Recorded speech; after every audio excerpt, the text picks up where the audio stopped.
Good evening everyone. गासिखौबो बेलासि समनि गाहाम हामलायनायखौ जासिहरनाय थाबाय। आसा खालामो नोंथांमोना आंनि भिडिअखौ नायगोन आरो आंखौ सापर्ट खालामगोन आरो जायफोरा आंनि भिडिअखौ नायनो इन्टारेस्टेड दङ बिदिब्ला भिडिअखौ स्टार्ट खालामनोसै। ओमफ्राय आङो भिडिअ स्टार्ट खालामनायनि सिगां फंसे खोथा बुंनो नागिरदों। बांसिनानो आरोना आंखौ सोंहरबाय थायो एक नाम्बारावहाय नों मानो दाबो हाबा जायाखै आरो नों मा खालामो आरो नों बहानि बे मोनथाम कुइसना बांसिनानो फैबाय थायो। बांसिनानो फैयो नों मानो दाबो हाबा जायाखै बिनि डिटेल्सखौ मिथिनोब्ला उननि भिडिअखौ नायबाय थादो नोंथांमोना।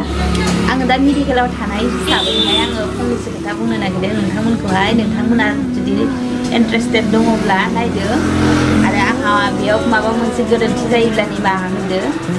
ओमफ्राय नोंथांमोननो माब्लाबा समावहाय मेडिकेल डिपार्टमेन्टनि सोमोन्दै जा एसे मिथियो बेखौ एक्सप्लेन खालामनो थाखाय आं नाजागोन आरो माबायदि स्टेन्डार्ड थानांगौ आरो माबायदि दायित्व लानांगौ आरो मेडिकेलाव मावब्ला माबायदि खस्थ' बेफोरखौबो आं गासैखौबो बुंनानै होगोन आरो नोंथांमोना जुदि नायनो इन्टारेस्टेड दङब्ला फैबाय थानाय भिडिअआव आं शेयार खालामनानै होगोन।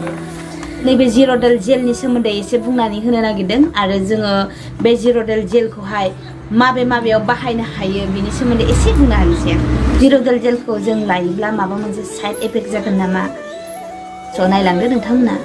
जों बे जिर'डेल जेलखौहाय जोङो जेराव आथिं जरा खामि जरा जेरावहाय सिनस्रि जरायावहाय जोङो बेखौहाय माने जों बेखौ फुननो हागोन आरो बेखौ जों फुनोब्ला नैबे फरहेडआव फुननो हानाय नङा। माने नैदि फरहेडआवहाय माने बेखिनियावहाय जोङो बेखौ मासाज खालामनो हानाय नङा। खारन बेखौ मासाज खालामनायजों लोगोसे जों मेगनावहाय माने एटेक खालामनो हागौ आरो बे बुस्थुआ। बेनिखायनो जोङो बेखिनियाव बारा फुननाङा, मासाज खालामनांगौ गोनांथि गैया। जों स्लाइटलि फुननो हागोन आरो बेखिनि जइन्टआवहाय।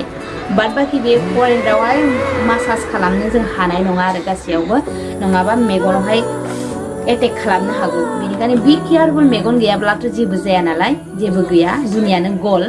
बेनिखायनो जों बेखिनिखौ बासायनांगौ आरो जेब्लाबो।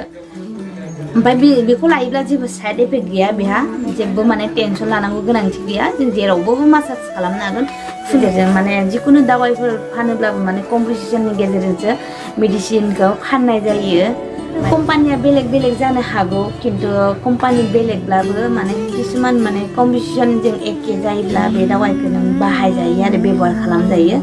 आरो जों मेन बुस्थु मोनसे नायनांगोन, बेनो जाबाय एक्सपायार डेट। बेखौ जोङो नायनाया गोनांथार आरो। ओमफ्राय नोंथांमोना आरो माबा मोनसे मिथिनो लुबैयोब्ला फैबाय थानाय भिडिअआव आं शेयार खालामनानै होगोन। स' दिनैनि भिडिअआ एसेनोसै। लाभ इउ अल, बाय बाय।